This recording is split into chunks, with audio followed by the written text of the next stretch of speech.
Hello, and welcome to the Dragon Shed for the September report. If you hear some loud noise in the background, it's my neighbour who's decided to start soaring. So I don't know how well that's going to come out on camera, but they always seem to do that when you start working, or the planes start flying across. Either or. Okay, so I've looked back at some of my other reports, and they do seem a little bit tame. They're kind of, this is what's coming up this month, and nothing else. So I've decided to make this more of I'd say ranty, but kind of a talky thing. So, and talk about more things that are more like what's going on in the world and that kind of thing.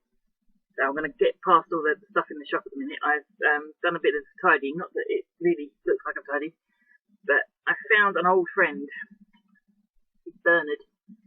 I bought him 15 years ago, and I've never really had a use for him. He just kind of sat on the windowsill looking quite forlorn. So I'm in the process of redesigning my title pages and things. I've done a lot of them on paint. I do like them done on paint because I think it's a more simple way to work. So I can't get my head around any of the real editing, picture editing software. So I'm going to start making titles and things using Bernard. And I've got a wee dragon as well, so I think I'm going to use him for the dragon food one. So just to kind of make him a bit more interesting than just a paint image. So that's something coming up. I've also, as part of that, redrawn the logo. So that's the original, that's done in pencil, and I've redone in watercolour. It's slightly brighter, or more dense in colour, so that should come out better. So I've got to scan that in and sort that out as a logo. So I have been doing all of the woodworking for the next 3-4 months in the last few weeks because I don't really want to be sitting down here shivering on the scroll saw in December. It's not really, not me. So I'm getting all that done now. So any videos you see in the future for woodworking are all going to be in the summer.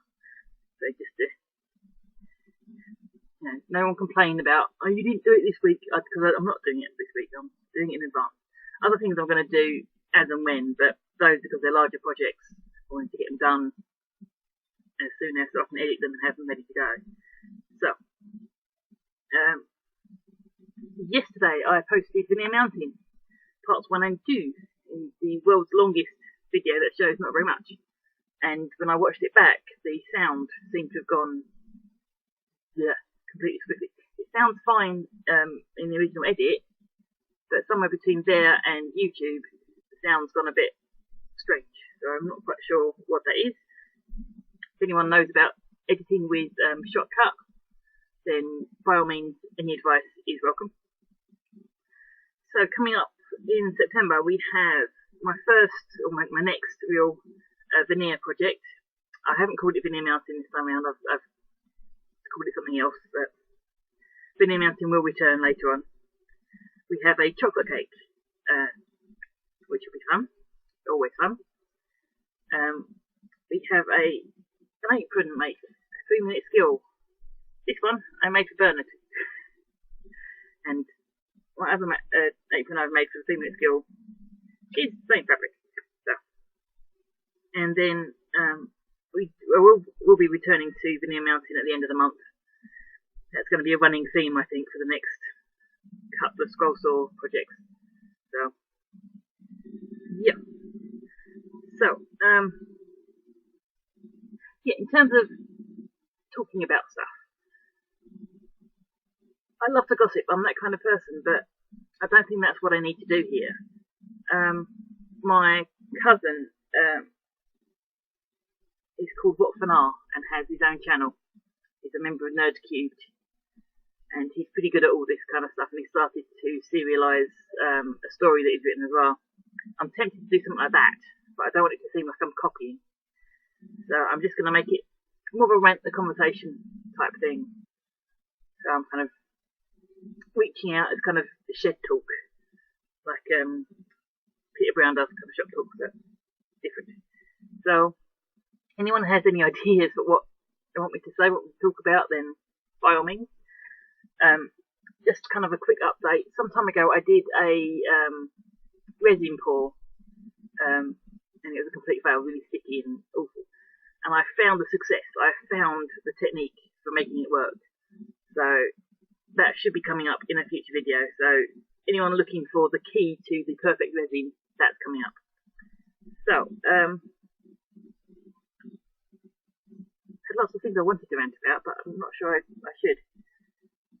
The main rant I've got is the Paralympics.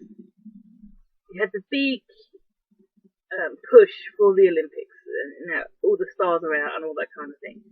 And then they leave it 3-4 weeks before the Paralympics, which is, it's essentially the same. They do the same sort of events. There's only 2 or 3 events that are different. So I don't know why they couldn't combine them into one, which would make it a lot easier on everybody, so they all go over together.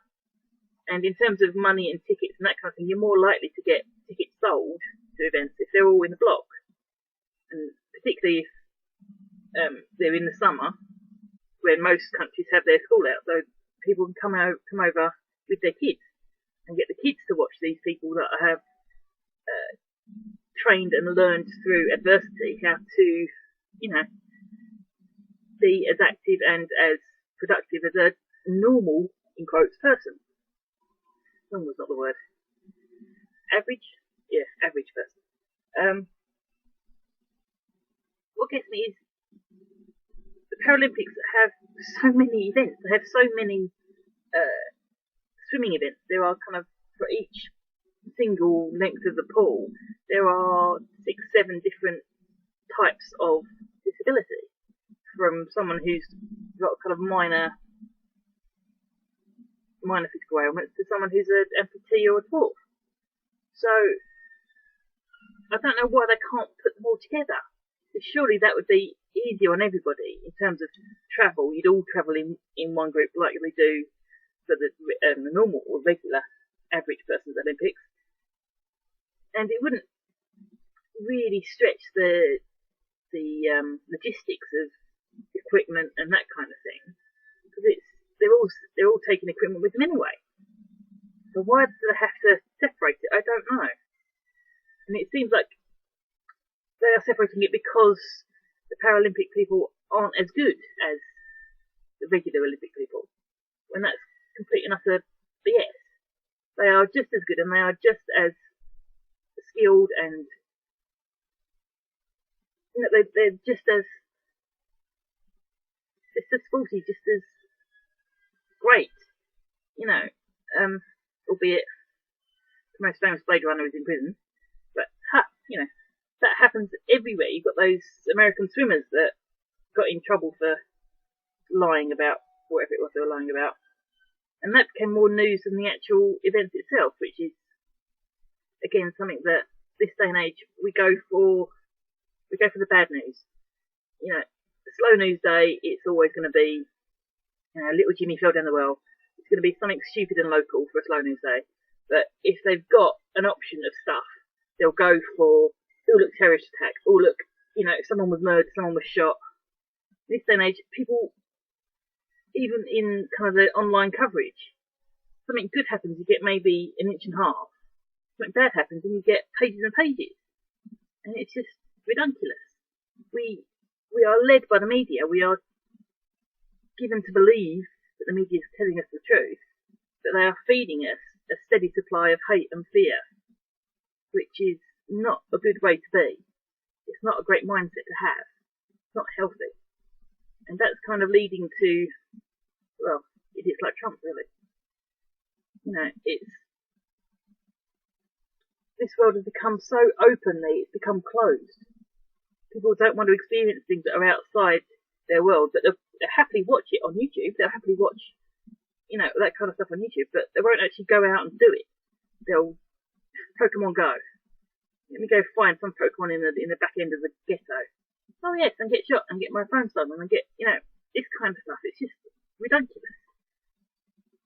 I don't want to say the media is all bad, but there's quite a lot of it that is. And I think we need to look at what we're doing, because the more we support it, the more we allow them to show us the crap, show us the evil, the more they're going to do. So we need to drive up the good stuff. We need to push the good stuff. We need to encourage our children to watch the good stuff. If that's even possible in this day and age, when kids are not kids anymore. Seeing children 8 or 9 walking down the street in clothes I wouldn't want to see a 20-year-old in. You know, I'm never going to have children on my own. I've decided that. But looking at other people's children, I fear for the future. I fear for where we're going. These kids have got no sense of what the world is, what the world does. They have no understanding. Most of them have never been told no, never been disciplined, and I don't mean slapped or hit. I mean disciplined by you do something wrong, you lose something important. You know, you don't have to hit a child to discipline it. You know, when I was babysitting my friend's son, I'd take away the power cable to his PlayStation. It's still there. I haven't removed it from him, but I've removed his ability to use it. That was his punishment. And that worked. Just sitting naughty steps doesn't work when they're 8, 9, 10. That really doesn't work. Time out doesn't work. You need to take something away they want. You need to give them something else to do. And I did. I got him cooking instead. And that was fabulous. It was great to see him coming alive and making stuff and tasting stuff and experiencing things.